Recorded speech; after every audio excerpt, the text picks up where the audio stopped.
ہم سب کو معلوم ہے کہ آقا امام حسین کے چہلم کے موقع پہ لائن بازار کے سنی صحیح العقیدہ مسلمانوں نے امام حسین کی بارگاہ میں خراج عقیدت پیش کرنے کے لیے اس عظیم محفل کا انعقاد کیا ہے. لیکن افسوس در افسوس آج اگر ہمارے باپ کا انتقال ہو جائے اور باپ کے چہلم کی محفل ہو تو کیا اس محفل کو ہم جب کرائیں گے تو کیا ماحول غم کا ہوگا یا خوشی کا ہوگا؟ سوچئے، ماحول غم کا ہوگا یا خوشی کا ہوگا؟ آقا امام حسین کے چہلم کی محفل ہے آج. کل انشاءاللہ امام حسین کی بارگاہ میں ان کے چاہنے والے نظر و نیاز پیش کریں گے.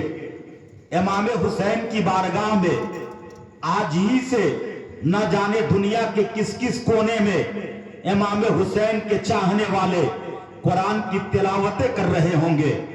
آقا امام حسین کی ذکر کی محفلیں منعقد کر کے آج کی رات میں اپنے وقت کو امام حسین کی بارگاہ میں پیش کر کے امام حسین کی بارگاہ میں محبتوں کا نذرانہ پیش کر رہے ہوں گے.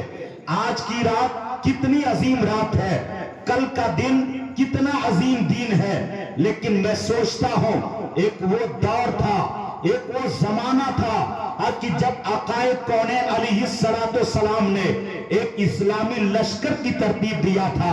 میری باتوں پہ غور کیا جائے، میں اسلامی تاریخ کا وہ پنہ آپ کے نگاہوں کے سامنے پلٹنے کی کوشش کر رہا ہوں کہ یقیناً سننے کے بعد اگر یہ دل مردہ ہوگا تو اس مردہ دل کے اندر زندگی پیدا ہو جائے گی. اسلام کا وہ اتہاس، وہ تاریخ میں آپ کے سامنے پیش کر رہا ہوں کہ جب میرے نبی علیہ السلام نے جنگ میں بھیجنے کے لیے اسلامی لشکر کی ترتیب دیا، اس لشکر کے اندر جوان بھی ہیں، اس لشکر کے اندر عمر دراز لوگ بھی ہیں، اس لشکر کے اندر بوڑھے لوگ بھی ہیں. لہذا ان لوگوں کو میرے نبی ترتیب دیتے ہیں، اور ترتیب دیتے وقت ہوتا یہ تھا کہ جو لشکر کی ترتیب نبی دیتے تھے تو لشکر کا کوئی کمانڈر ہوتا تھا، لشکر کا کوئی سپہ سالار ہوتا تھا جس کے ہاتھ میں اسلام کا جھنڈا دیا جاتا تھا اور وہ لے کر کے آگے آگے چلتا تھا، اور اس کے اشارے آبرو پر پوری لشکر گردش کیا کرتی تھی. اس کے قدم سے قدم ملا کر کے پوری لشکر چلا کرتی تھی.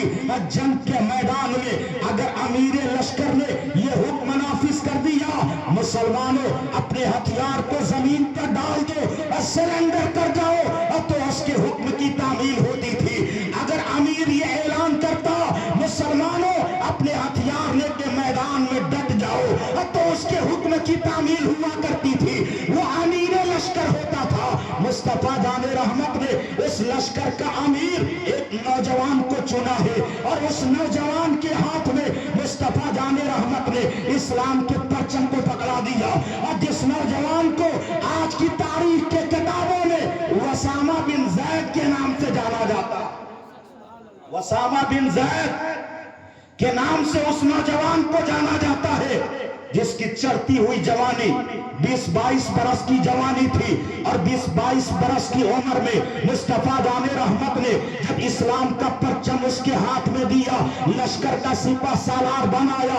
یقیناً سوچنے والوں نے سوچا یا رسول اللہ، آپ نے ایک نوجوان کے ہاتھ میں اسلام کے جھنڈے کو دے دیا، لشکر کا کمانڈر بنا دیا. وہ نوجوان جس کے خون میں گرمی ہے، جس کے خون میں نرمی نہیں ہے، یا رسول اللہ ایسے نوجوان کے ہاتھ میں آپ نے اسلام کا جھنڈا دیا ہے جس کے پاس جنگ کے تجربات نہیں، جسے جنگ کا حکمت عملی معلوم نہیں، اس کو آپ نے اسلامی لشکر کا کمانڈر بنا دیا. لیکن کسی کے اندر ہمت کہا جو نبی کے سامنے لب کشائی کرے. نبی نے دے دیا ہے تو دے دیا ہے، لہذا وہ لشکر کا کمانڈر بن کے آگے آگے چل رہا ہے. ایک موقع پہ میرے نبی نے فرمایا، اے میرے صحابہ، 18 برس یا 20-22 برس کے نوجوان کے ہاتھ میں ہم نے اسلام کا پرچم دے کر کے دنیا کو یہ پیغام دیا ہے کہ آدمی جب بچپن کے زمانے میں ہوتا ہے تو وہ بوجھ جب بڑھاپے میں پہنچ جاتا ہے تو وہ بوجھ اٹھانے کے قابل نہیں ہوتا. آدمی بوجھ اٹھانے کے قابل اس وقت ہوتا ہے جب اس کے بازوؤں میں طاقت ہوتی ہے, جب اس کے پیروں میں توانائی ہوتی ہے, جب وہ جوانی کی دہلیز پہ قدم رکھتا ہے تو وہ بوجھ اٹھانے کا قابل ہوتا ہے. اسلام کو بھی ایسے نوجوان کی ضرورت ہے, اسلام کو بھی ایسے جوانوں کی ضرورت ہے جن کے بازوؤں میں طاقت ہو, جن کے پیروں میں توانائی ہو. لہذا میں پیغام دینا چاہوں گا کہ جب ایک نوجوان ہمارے سماج کے اندر, علامہ مصباحی صاحب, ایک نوجوان جوانی کی دہلیز پہ قدم رکھتا ہے, دنیا کے چاروں طرف سے اس نوجوان کو آواز دی جاتی ہے, اس نوجوان کو پکارا جاتا ہے. آپ نوجوان ہیں, کہیں گے ہم نے جوانی کی دہلیز پہ قدم رکھا ہے, کوئی تو نہیں پکار رہا ہے, آپ کیسے کہہ رہے ہیں؟ چاروں طرف سے آواز دی جا رہی ہے. میں کہنا چاہتا ہوں, ہاں آواز دی جاتی ہے آپ کو اور آپ بہک جاتے ہیں, آپ کہیں گے وہ کیسے؟ تو میں کہتا ہوں, ایک ہمارا نوجوان جب جوانی کی دہلیز پہ قدم رکھتا ہے تو دنیا کے چاروں کونے سے اس سے آواز دی جاتی ہے. بازار کی رنگینیاں آواز دیتی ہے, اے نوجوان میری طرف آ جا, تیری جوانی کی مجھے ضرورت ہے. ٹی ویوں پہ آنے والی ننگی اور گندی تصویریں آواز دیتی ہیں, اے نوجوان تو میری طرف آ جا, تیری جوانی کی مجھے ضرورت ہے.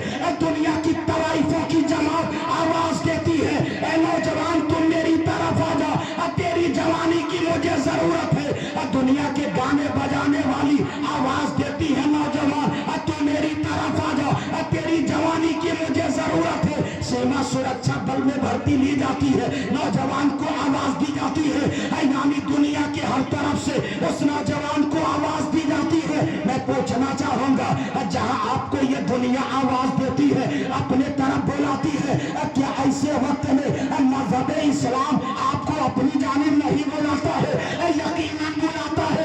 اسلام کہتا ہے نوجوان میری طرف آ جا, تیرے قیام کی مجھے ضرورت ہے, تیری رکوع کی مجھے ضرورت ہے, تیرے سجدوں کی مجھے ضرورت ہے. تو میری طرف آ جا, تیرے روزے کی مجھے ضرورت ہے. تو میری طرف آ جا, تیری عبادتوں کی مجھے ضرورت ہے. تو میری طرف آ جا, تیرے حوصلے اور جذبے کی مجھے ضرورت ہے. اسلام بھی آواز دیتا ہے نوجوان کو, اے نوجوان تو میری طرف آ جا. یہی وقت مکھیا جی سنبھلنے کا ہوتا ہے,